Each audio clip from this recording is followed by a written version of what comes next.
তোর কাছে ভালোবাসার মানে কি নীল?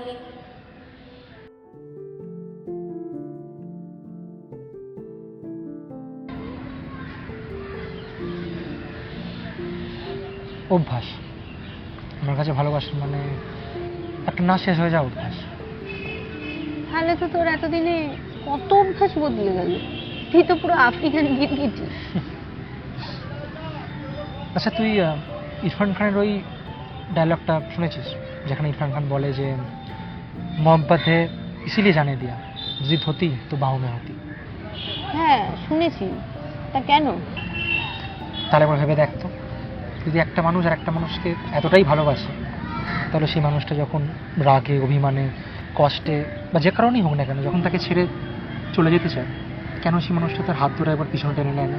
একবার ভালোবেসে হাত ধরে কাছে ডেকে নিলে তো সবটা মিটে যায়, তাই না? জানি না রে, এরকম ভাবে কখনো ভেবে দেখিনি। হয়তো সেই মানুষটা কাপুরুষ, যে নিজের ভালোবাসার মানুষকে নিজের ভালোবাসার কথাটা বলেই দিতে পারে না। দেখ সুবি, তোকে একটা কথা আমার অনেকদিন ধরে বলার আছে, কিন্তু তুই তার আগে আমাকে বল, আমাকে কথা দে যে তুই আমাকে ভুল বুঝবি না, আমাকে ছেড়ে যাবি না, আর আমার সাথে কথা বলা বন্ধ করবি না। আরে আরে শান্ত হ, বল। দেখ, আমার তোকে খুব ভালো লাগে, আমি তোকে খুব ভালোবাসি, এবং আমার মনে হয় যে আমাদের এই বন্ধুটাকে এবার আগে এগিয়ে নিয়ে যাওয়া উচিত।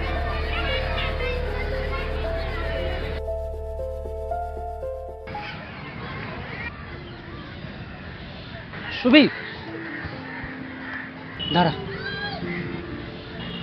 আমি তো দেখছিলাম, আমি যদি কখনো এভাবে ছেড়ে চলে যাই, তাহলে তুই সাহস করে এসে আমার হাতটা ধরিস কিনা।